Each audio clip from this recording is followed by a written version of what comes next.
My name is Marissa Caldwell, and for most of my 52 years, I thought I knew the shape of my life, safe, predictable, and anchored by love and routine. But the morning I lost my job at the small accounting firm downtown, the ground beneath me disappeared in a way I hadn't imagined possible. I remember the exact moment. Mr. Benson, a man I had respected for decades, called me into his office with that tight, apologetic expression. "Marissa, the company's downsizing," he said, avoiding my eyes. We have to let you go." My fingers shook as he handed me the paperwork, the official confirmation of financial ruin disguised as bureaucratic protocol. I had always been meticulous, careful with my money, and yet, in that instant, I felt exposed, naked, as if the foundation I had built my life on had crumbled without warning. Bills stacked on my kitchen counter seemed suddenly insurmountable: mortgage payments, car loans, my daughter's tuition. Each statement felt like a gavel striking down any illusion of security. And then there was Brandon, my husband of 28 years, who I had loved through all the quiet moments of life, the family dinners, the long walks, the shared sorrows. I had learned, in the cruelest possible way, that he had been having an affair for nearly 3 years, the details spilling from a text I accidentally saw on his phone, messages full of lies, deceit, and betrayal. I confronted him. His excuses were hollow, his apologies mechanical. I realized that I had been living with a stranger, that the person I had trusted most had built a secret life alongside mine. That night, I sat on the edge of my bed, staring at the ceiling, and felt the weight of the world pressing down. My daughter, Kayla, 27, had always been my solace, my anchor in stormy seas. She called that evening, sensing my despair before I spoke a word. "Mom, talk to me." "I know it's bad," she said softly. Her boyfriend, Daniel, who had become a second son to me over the years, waited in the background, but I could hear the concern in his voice too. I tried to smile, tried to reassure her, but the cracks in my heart were too deep. The following weeks were a blur of anxiety, sleepless nights, and desperate attempts to make ends meet. I discovered that a company I had trusted with a modest retirement fund had collapsed due to fraud, $35,000 gone in an instant, a financial betrayal that mirrored the emotional one I was enduring at home. I felt as though the world had conspired to strip me bare, to test the limits of my endurance, and I wasn't sure I could withstand it. In the midst of this chaos, I stumbled upon a small, dilapidated cafe for rent near the riverfront. Something about it spoke to me, a whisper of possibility amid ruin. I signed the lease on a whim, using the last savings I had left, convinced that the act of creating something tangible might pull me from the edge. Kayla insisted on helping me renovate the space, painting walls, scrubbing floors, and laughing with a lightness that reminded me of brighter days. Daniel brought tools, energy, and a surprising flair for interior design that made the space bloom. Together, we transformed it into a warm, inviting cafe we named Horizons Brew, a place where people could find comfort, warmth, and perhaps a little hope, even if it was only in a cup of coffee. Yet, life had more cruelty in store. The contractor we hired, a charming man named Leo, turned out to be running multiple scams. He overcharged us, delivered shoddy work, and disappeared with part of our deposit. I remember the sinking feeling when I realized I had been duped again, the familiar panic gnawing at my chest. But unlike before, I refused to crumble. I called the authorities, contacted consumer protection agencies, and meticulously documented everything.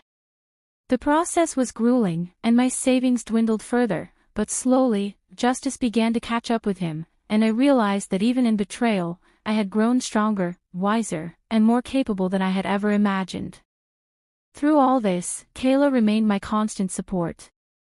Her empathy, humor, and quiet strength reminded me that even in devastation, love could anchor us.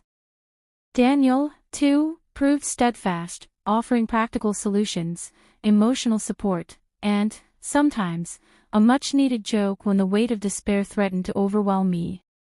As the cafe opened its doors for the first time, the nervous thrill I felt walking among tables and chairs I had helped place, seeing the smell of fresh bread and brewed coffee filling the air, reminded me that life, even after heartbreak, could still surprise with beauty.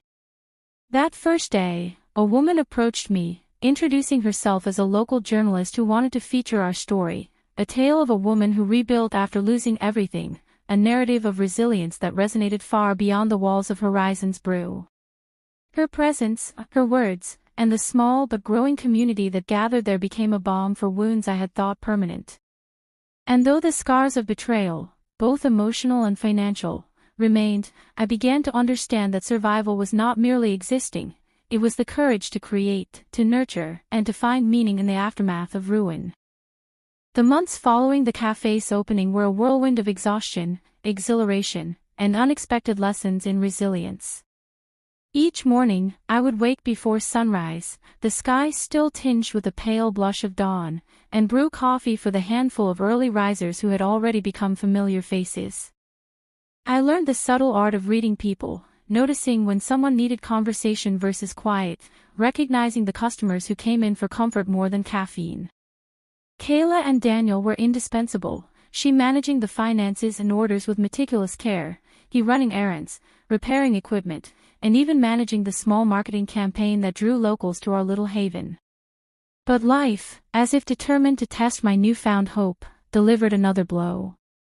One evening, after closing, I discovered a letter slipped under the cafe door, its official-looking seal immediately stirring a familiar panic. It was a debt collection notice, demanding repayment of $18,000 for a loan I had taken out in desperation during my jobless months, a loan that had been fraudulently taken out in my name by someone I had trusted to manage a side investment.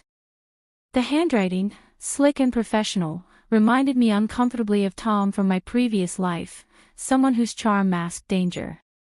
I spent days on the phone, speaking to banks, legal offices, and credit agencies, my nerves fraying as I pieced together a trail of deception. Each call felt like a battle, each hung-up line a dagger to my sense of security. Kayla, sensing my panic, insisted we confront the situation together.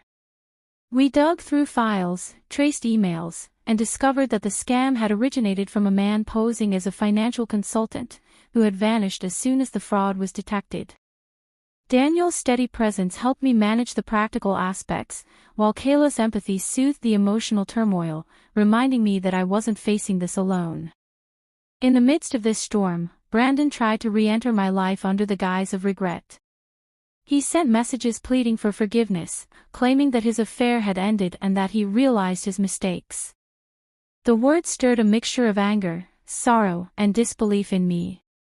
I remembered the nights I cried silently, the meals I ate alone, the trust shattered so completely I wondered if it would ever be rebuilt. I blocked his number, changed passwords, and, most importantly, allowed myself to grieve the life I had once thought permanent. One rainy afternoon, a stranger entered the cafe, an elderly man named George, who claimed he had once been an investor in the failed financial scheme that had taken my money. He apologized profusely, offering partial restitution and a small, heartfelt gift, a handwritten ledger detailing mismanaged accounts, and a promise to help us recover at least some of the losses. It was a small victory, barely easing the burden, but it reminded me that honesty and integrity still existed in a world that had often felt overwhelmingly cruel. Amid these trials, there were moments of beauty and unexpected joy. Kayla announced she was pregnant, her excitement contagious, her glowing face lighting up even the darkest days. Daniel and I worked together to prepare for the arrival, setting up a small nursery in my house and sharing countless evenings laughing over baby names, nursery designs, and stories of our own childhoods. The tiny hope of a new life, a fresh beginning, infused the cafe and our home with warmth, proving that even after relentless heartbreak, life could offer redemption and renewal. Yet, the past was never far behind. A former employee, jealous of our success and envious of the community we had nurtured, attempted to sabotage our business by spreading false rumors online, accusations that threatened to undo months of careful rebuilding. I remember staring at the screen in disbelief, my fingers trembling, a cold sweat pooling at my temples. But unlike before, I didn't crumble. I documented everything, responded with transparency, and leaned on my small circle of loyal customers who vouched for us, defending our reputation with unwavering support. Slowly, the threat dissolved, and the experience taught me that trust, once earned, could shield you against even the most vicious attempts at destruction. In quiet moments, I reflected on the lessons of the past year, the betrayals, the scams, the near collapse of my life, and realized that survival had transformed me. I was no longer the frightened, cautious woman who had watched her marriage dissolve and her savings vanish. I was a fighter, a nurturer, a leader in a community that had become my family. I understood the fragility of life, the cruelty of human deceit, and the preciousness of trust and love. The cafe, Horizons Brew, had become a sanctuary not only for others but for myself, a place where hope could grow in the soil of struggle. One summer evening, as golden light filtered through the windows, I stood behind the counter watching Kayla cradle her small belly, Daniel bustling about with a new batch of pastries, and regular customers laughing over shared memories. The sight was almost cinematic in its perfection, imperfect, real, and profoundly beautiful. I felt a tear slide down my cheek, not from sorrow but from a deep, abiding sense of gratitude. I had endured storms that seemed insurmountable, confronted betrayal, faced financial ruin, and yet here I was, surrounded by love, laughter, and the fruits of my labor. The scars of the past remained, etched into my heart and memory, but they no longer defined me. They were reminders of strength, resilience, and the human capacity to heal, to rebuild, and to find light even after the darkest nights. The calm of summer was abruptly shattered one evening when a severe storm swept through the town, lashing the riverfront with rain and wind so fierce that I feared for the cafe and everyone inside. The river rose alarmingly, water creeping along the edges of our property, and I could hear the frantic pounding of rain on the roof like the world was warning me that the peace we had fought so hard for could be lost in an instant. Kayla and Daniel, ever steady, helped barricade windows and move furniture, but I watched in horror as the storm rattled our fragile new life. In the middle of the chaos, a tree near the cafe was struck by lightning, its branches splintering and smashing onto the awning. My heart stopped, every heartbeat echoing the thought of losing everything we had rebuilt. The next hours were a blur of adrenaline, fear, and exhaustion, neighbors helping neighbors, Daniel carrying soaked tables inside, Kayla comforting a trembling elderly customer who had sought shelter. I felt my hands blister, my back ache, but I could not stop. In the storm, I realized that life's tragedies were relentless, but so was human determination. When the sun finally broke through the clouds the next morning, we emerged to survey the damage, broken branches, flooding near the basement, some ruined equipment, a mess that could have crushed me weeks earlier, but now felt like a challenge to overcome rather than a death sentence. Insurance helped, though slowly, and the experience strengthened the bond among all of us who had weathered it together. It was during the cleanup that I met Sophie, a young single mother who had been displaced by the flooding. She had nowhere to go, no family nearby, and her 2-year-old son clung to her as they looked for refuge. My heart ached as I offered them shelter in our small apartment above the cafe for a few days. Sophie's presence reminded me of how fragile life could be and how much courage ordinary people carried in the face of adversity. Over the following weeks, she became part of our lives, helping with the cafe, sharing stories of hardship, and slowly forming a bond with Kayla and Daniel. But just as life seemed to regain a rhythm, Brandon resurfaced in a way I had not expected. He showed up at the cafe one rainy afternoon, soaked, his face contrite, holding a bouquet of flowers that felt like a twisted mockery of sincerity. He begged me to reconsider him, claiming he had ended the affair months ago and had changed, that he wanted to make amends for the years of lies. My anger boiled, a mix of old heartbreak and new betrayal.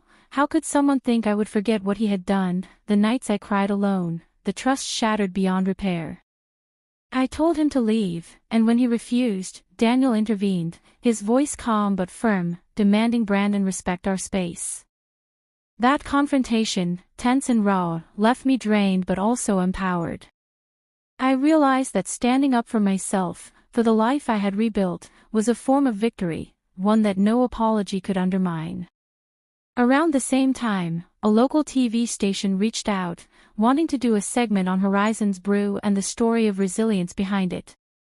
I hesitated, unsure if I was ready to share the pain publicly, but Kayla encouraged me, "Mom, your story isn't just ours. It could give hope to someone who feels like they can't go on." With a deep breath, I agreed. The filming was exhausting, emotionally raw, but when the segment aired, the response was overwhelming. Letters, emails, and even small donations poured in from strangers moved by our story, people who had lost everything and found courage in our perseverance.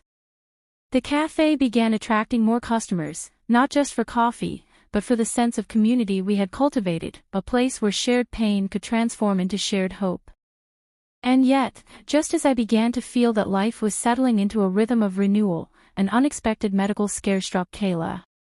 A routine checkup revealed complications related to her pregnancy, sending her and Daniel into a whirlwind of hospital visits, tests, and anxiety. My heart ached as I sat by her bedside, holding her hand, feeling the helplessness of watching someone you love face danger. Those nights were long and filled with quiet prayers, whispered hopes, and an undercurrent of fear that sometimes made sleep impossible.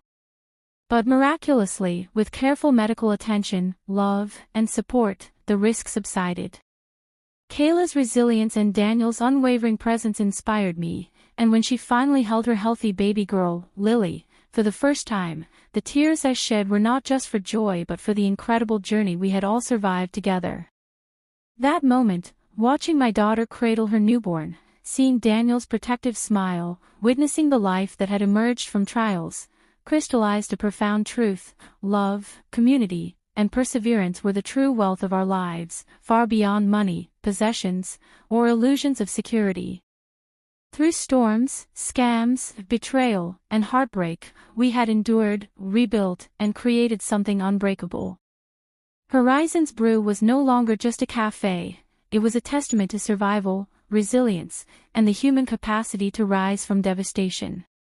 Standing behind the counter, watching Lily's tiny fingers curl around Kayla's hand, I felt a sense of closure, a deep, abiding peace that I had not known in years. For the first time in a long time, I understood that while life could be cruel, it could also be breathtakingly beautiful, and that the scars we carried were not just reminders of pain, but symbols of endurance, courage, and love that could never be taken away. Even after the storm had passed and Lily's first weeks had brought warmth and joy to our home, life continued to remind me that peace was never permanent, and that resilience was a muscle one had to keep flexing. One morning, I opened a letter from the IRS, a notice about unpaid taxes tied to the fraudulent loan that had been taken out in my name months earlier. My stomach dropped. How could I be facing yet another obstacle, after everything we had survived? Kayla squeezed my hand, her eyes steady and compassionate, as if to silently tell me that I could face this, too. Daniel, ever practical, immediately began gathering documents, calling tax advisors, and helping me formulate a plan. For days, we pored over paperwork, balancing fear with methodical action. The process was grueling, sleepless nights, tense calls, and mounting anxiety, but it also reaffirmed a lesson I had been learning since the beginning of this ordeal: no matter how dark the storm, careful, deliberate action could reclaim even the most desperate situations. In the midst of this, I discovered an unexpected ally in my old friend, Margot, a woman I had lost touch with for decades. Margot had become a financial consultant herself and, upon hearing of my situation, offered to help me navigate the mess of fraud, debt, and taxes. Her assistance was more than practical, it reminded me that true friendship could withstand years, distance, and the unpredictability of life. Margot and I spent late nights at Horizon's Brew, paperwork spread across tables, coffee steaming beside us, laughter breaking through tension when small victories appeared: a cleared charge, a corrected form, a debt that could finally be disputed. Slowly, the maze of deception began to unravel. And yet, life's relentless drama refused to pause. Brandon, seemingly unable to accept that I had moved on, began showing up at local events uninvited, attempting to insert himself into my life under the pretense of wanting reconciliation. Each encounter was a jolt of anger and disbelief.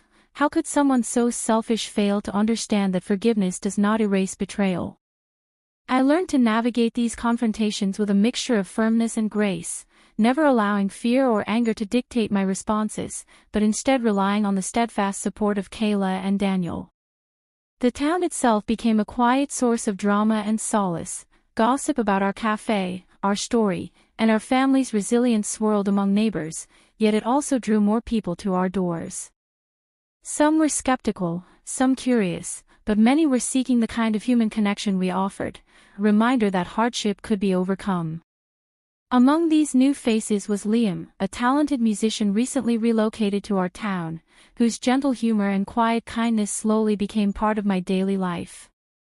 He helped organize small events at the cafe, bringing in live music that made the space hum with warmth, drawing laughter and applause from customers.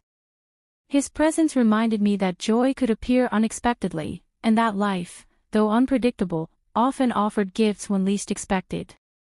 Yet the shadow of financial uncertainty lingered. A sudden economic downturn threatened small businesses nationwide, including ours, and I faced the terrifying possibility of losing everything again. Anxiety gnawed at me, but this time, I had a network: Kayla, Daniel, Margot, Liam, and our community of loyal customers, that lifted me when I felt I might crumble. Together, we brainstormed solutions, special events, fundraising initiatives, and new menu offerings. I even hosted a charity evening at the cafe to support Sophie, who had faced ongoing struggles as a single mother, which not only helped her but strengthened the bonds within our extended family. The emotional highs of those events, laughter, music, shared meals, contrasted sharply with nights when I lay awake, feeling the weight of past betrayals, financial uncertainty, and the fragility of life pressing against my chest. Yet, each morning, I found the courage to rise again, to greet the day, and to pour coffee with a smile, knowing that resilience was built not in moments of comfort, but in the relentless act of standing tall amid chaos. It was during one of these nights, as I walked along the riverbank behind the cafe, the water reflecting the moonlight, that I realized something profound: my life was no longer defined by loss, by betrayal, or by fear. It was defined by choice, courage, and the love I nurtured with those around me. Brandon, with all his deceit, could no longer dictate my sense of worth. Scammers and financial disasters, though painful, had revealed strengths within me I had never known. And my daughter, her new baby, Daniel, Margot, Liam, Sophie, they were living proof that even in the aftermath of despair, life could rebuild itself into something beautiful, resilient, and meaningful. That night, I returned home to the quiet hum of the cafe lights and the soft snores of Lily in her crib, Kayla asleep on the couch beside Daniel, and Margot finishing paperwork for the final tax dispute that would finally free me from the nightmare of fraud. I felt the tension in my shoulders ease, my heart unclench, and for the first time in years, a sense of deep, abiding peace settled over me. The journey had been brutal, heartbreaking, and terrifying, yet I had endured, and in doing so, I had discovered a profound truth: even the most devastating storms cannot erase the human capacity for hope, love, and renewal. Just when the rhythm of our rebuilt life began to feel steady, fate threw another unexpected twist our way: a legal threat from the company behind the fraudulent loan, claiming additional fees and threatening to seize what little we still had. I felt a cold dread creep into my chest, the weight of years of struggle threatening to suffocate me. Kayla, Daniel, and Margot rallied immediately, researching, calling lawyers, and forming a strategy to fight back. It was grueling, each day a mixture of anxiety, hope, and the relentless ticking of deadlines that seemed designed to break me. Amid this chaos, Brandon appeared once more, now more aggressive, showing up at the cafe, leaving notes, and attempting to manipulate Kayla's trust in me. My fury was matched only by my fear that my hard-won peace could be shattered by his persistence. But I refused to let him control the narrative of my life again. Daniel confronted him directly, Margot documented every interaction, and I fortified my boundaries, asserting that our family's safety and sanity came first. Then came an unexpected twist that felt almost cinematic. Sophie, now a close part of our extended family, discovered that her estranged father had passed, leaving her a modest inheritance. While it wasn't life-changing, it provided the seed of financial stability for her small family, and she shared the news tearfully over a quiet dinner at the cafe, her gratitude and relief spilling into the room. That moment, witnessing someone rebuild a life after struggle, reminded me that endurance and hope were contagious, capable of inspiring courage in others. At the same time, Liam, the musician, proposed an ambitious idea, a community concert at the cafe to raise awareness about fraud prevention, celebrate resilience, and support local families struggling with financial instability. The event required weeks of planning, negotiation, and late nights coordinating performers, food, and publicity. Every challenge along the way, from equipment malfunctions to last-minute cancellations, tested our patience, but the anticipation built an electric sense of purpose. On the night of the concert, the cafe overflowed with music, laughter, and tears. Families shared stories, friends reconnected, and strangers exchanged comforting words about struggles and recovery. Watching Lily giggle at the colorful lights, Kayla sway to the rhythm, Daniel chatting with neighbors, and Margot organizing logistics with her usual calm efficiency, I realized that the culmination of all our struggles had led to this singular moment of human connection and triumph. Even Brandon, lurking in the background, had no power here. The community's warmth and solidarity created a fortress around us that deceit could not penetrate. And yet, life demanded another emotional reckoning. The sudden hospitalization of Daniel's father, who had suffered a minor stroke, left us scrambling to balance responsibilities, worry, and the looming concert. I found myself at the hospital alongside Kayla, Daniel, and Sophie, holding hands, sharing anxious glances, and quietly promising to support each other no matter the outcome. The night of his recovery, we returned to the cafe, exhausted but filled with a renewed sense of family and connection. In the weeks that followed, news came that the legal threat from the fraudulent company had been resolved, thanks to Margot's tireless work and a fortuitous encounter with an ethical lawyer who had once investigated the same scam. Relief flooded through me like sunlight breaking a stormy sky, not just relief over finances, but over the affirmation that justice, though delayed, could still prevail. With the immediate threats behind us, I began to notice subtle, beautiful changes in my life. Liam's music became a daily presence, lifting spirits and filling the cafe with energy. Kayla and Daniel thrived in their roles as new parents, laughter spilling over in every corner.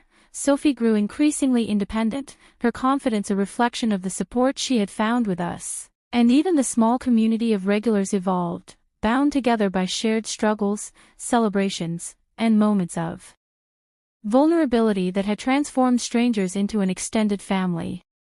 One evening, I stood outside the cafe, watching the sunset paint the sky in brilliant hues of orange and pink, the gentle hum of the town around me, and a profound sense of peace washed over me. I thought of the woman I had been, broken, betrayed, and uncertain, and marveled at the journey I had undertaken. Every heartbreak, scam, betrayal, and loss had chipped away pieces of my old life, yes, but they had also revealed strength, courage, and the capacity for love that I never could have imagined. The storm of years past had left scars, but it had also carved out space for growth, for connection, and for beauty. Brandon had disappeared from my life finally, as powerless as ever to undo the fortitude I had built. The cafe's lights glowed warmly against the encroaching twilight, music drifting out into the street, mingling with laughter and soft conversation. I felt my hand resting gently on the counter, knowing that every penny earned, every late night, and every tear shed had led to this moment, a life rebuilt with integrity, love, and resilience. And as I watched Kayla rocking Lily gently to sleep, Daniel humming a tune beside her, Sophie helping a neighbor with groceries, and Liam tuning his guitar for an impromptu performance, I understood that happiness wasn't the absence of hardship. It was the courage to endure, the grace to forgive when possible, and the willingness to embrace love and connection even after profound betrayal. That night, I went home with a sense of closure I hadn't known in years, a quiet, steadfast knowledge that life, with all its turbulence, heartbreak, and unpredictability, could also offer moments of exquisite beauty and profound peace. I fell asleep listening to the distant laughter, the strum of Liam's guitar, and the soft breathing of my family, feeling that, finally, I had come home, not to a place, but to myself. Life, I realized, was no longer about surviving one disaster after another but about savoring the quiet victories that often arrived unannounced, almost as if they were rewards for enduring the chaos of the past. The cafe thrived in ways I hadn't imagined, transforming into a hub of warmth and connection for the community, drawing in locals and travelers alike who were touched not only by the coffee and pastries but by the story of resilience embedded in its walls. One crisp autumn morning, as leaves swirled along the sidewalks in hues of amber and gold, Kayla approached me with a mischievous smile that instantly lifted my spirits. She had been invited to speak at her workplace about managing new parenthood while pursuing a career, and she wanted me to join her. Standing in front of the small crowd, I felt a thrill of pride unlike anything I had experienced since long before Brandon's betrayal, since the financial scams, since the heartbreaks. Listening to Kayla articulate lessons learned, punctuated by her laughter and the occasional tear, I realized that all the pain of my life had now become a reservoir of wisdom, courage, and empathy that flowed outward, touching others in ways I had never imagined. Meanwhile, Liam proposed a new series of evening performances at the cafe, combining music with storytelling, and these evenings became a cultural heartbeat for the town. I watched as patrons shared their own stories, laughed, cried, and found solace within our walls, and I felt a profound sense of connection, that the suffering I had endured had been alchemized into hope and joy for others. Sophie, ever resilient, began volunteering at a nearby shelter, her gratitude and newfound stability inspiring others who faced hardship. Daniel and Kayla, though busy with Lily and work, made time to nurture their relationship, laughter echoing through our small apartment above the cafe, a testament to the fact that love could thrive even in the aftermath of betrayal and struggle. And yet, life still demanded emotional reckoning. News arrived one afternoon that Brandon had faced legal consequences for his financial deception, a vindication that brought a complex mixture of relief, lingering anger, and closure. I felt the weight of the past lift slightly, replaced with the knowledge that justice, however delayed, had finally been served.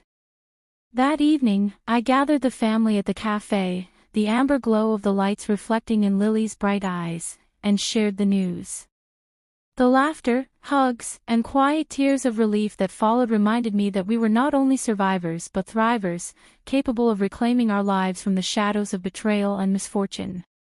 I even allowed myself a small indulgence, a solo trip to the river, the same river that had threatened to flood our cafe years before. Walking along the edge, feeling the cool breeze on my face, and hearing the gentle rush of water over stones, I marveled at the resilience of nature, and of myself. Life had tested me relentlessly, and yet, here I was, alive, whole, surrounded by those I loved, and capable of finding joy in the simplest of moments. In the months that followed, small miracles continued to grace our lives. The cafe became a meeting place for art exhibits, book readings, and charity drives. Lily learned to crawl and then walk, her tiny feet a constant reminder of hope and continuity. Sophie enrolled in classes to expand her skills, her confidence blossoming with every passing week, and Liam, whose music had first brought light into our lives, found recognition beyond the town, yet remained a constant presence, grounding us with his warmth and humor. Even the scars left by past betrayals and financial ruin no longer haunted me. They had become part of a tapestry that told a story of endurance, strength, and ultimately, triumph. One evening, as the town prepared for a quiet festival along the river, I sat outside the cafe with a cup of tea, watching the lanterns reflect in the water and the gentle laughter of children drift on the breeze. Daniel placed a hand on my shoulder, Kayla leaned against me with Lily asleep in her arms, Sophie waved to a friend across the square, and Liam strummed a soft tune on his guitar nearby. In that moment, a profound sense of gratitude and peace enveloped me. I understood that life would always carry challenges, that heartbreak could revisit even the strongest hearts, but that the capacity for resilience, love, and joy was boundless if nurtured carefully and courageously. As the sun dipped below the horizon, casting the town in shades of rose and gold, I felt a quiet clarity. I had survived storms of every kind, literal, financial, emotional, and had emerged not merely unbroken, but transformed. The cafe, my family, my community, and even the music around me were living proof that beauty could rise from devastation, that hope could thrive even after betrayal, and that love, in its myriad forms, was the greatest force to anchor a life. In that perfect twilight, I realized the journey of heartbreak, struggle, and loss had not been a curse but a crucible, forging a life rich not with wealth or security, but with resilience, connection, and the serene, enduring joy of finally coming home to oneself. Years had passed since the storms that once defined my life, and yet I could still feel their echoes, soft reminders of the woman I had once been, fragile, betrayed, uncertain, contrasted sharply with the person I had become, strong, grounded, and profoundly aware of the fleeting, precious nature of joy. The cafe had matured into more than a business. It was a symbol of survival, of human connection, and of the countless ways in which love and resilience could rebuild what was lost. Kayla, now a confident and nurturing mother, guided Lily through her first steps and first words, her laughter echoing through the rooms like sunlight spilling into shadowed corners. Daniel had found a sense of purpose beyond his work, mentoring local youth in carpentry and sharing stories of perseverance with anyone willing to listen, becoming a quiet pillar of strength in the community.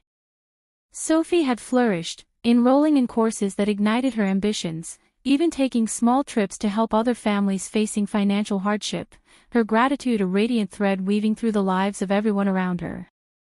Liam, whose music had first entered our lives like a gentle breeze, had grown into a local figure of inspiration, blending melody and story in performances that touched hearts across the town.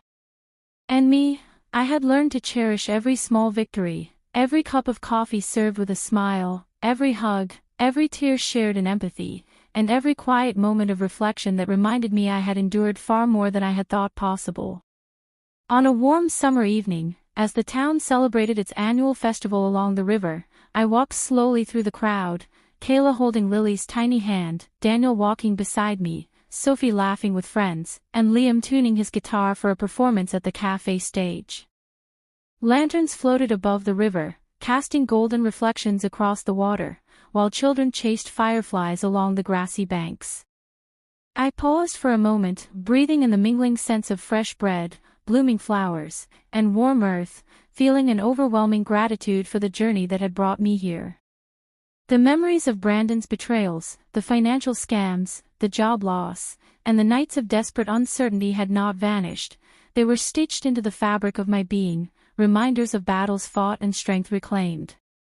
Yet they no longer controlled me. I had reclaimed my narrative, shaping it into one of resilience, love, and triumph. Daniel whispered something funny to Kayla, making her laugh, and Lily's giggles joined in, a symphony of joy that wrapped around me like a soft, protective blanket. Sophie waved at me from across the crowd, her confident smile reflecting pride, courage, and the promise of a bright future. Liam's music began to play, tender and uplifting, carrying across the river and through the streets, weaving a connection among everyone present. I realized then that happiness was not the absence of struggle but the acknowledgement of it, the transformation of pain into empathy, action, and love. As I stood there, enveloped in the warmth of family, friends, and community, I felt a profound sense of closure, a serene understanding that life's trials had shaped me but never defined the totality of my being. The sky darkened into a deep indigo, lanterns floated gently, laughter mingled with music, and the river reflected it all in shimmering patterns, as if the universe itself acknowledged our resilience. I squeezed Kayla's hand, glanced at Daniel, nodded towards Sophie, and smiled at Liam, silently communicating the depth of gratitude and love that words could never fully capture. And in that moment, standing at the center of the life I had rebuilt from heartbreak, debt, and betrayal, I felt an unshakable peace settle over me. I understood that life would always carry uncertainty, but within that uncertainty lay beauty, connection, and joy, waiting to be embraced. The storms of the past had forged not bitterness but strength, not despair but hope, not isolation but community. I closed my eyes briefly, letting the sounds, the scents, and the warmth of those I loved wash over me, and in the quiet heartbeat of that perfect summer evening, I knew I had arrived, fully, finally, and irrevocably, at a place of peace, belonging, and enduring love. This was not an ending in the sense of a story closing, it was a beginning of a life fully reclaimed, a life lived with intention, courage, and the profound understanding that even after the darkest nights, the sun could rise, illuminating beauty, love, and endless possibility. For more gripping tales like this, don't forget to subscribe and hit the notification bell so you never miss an update.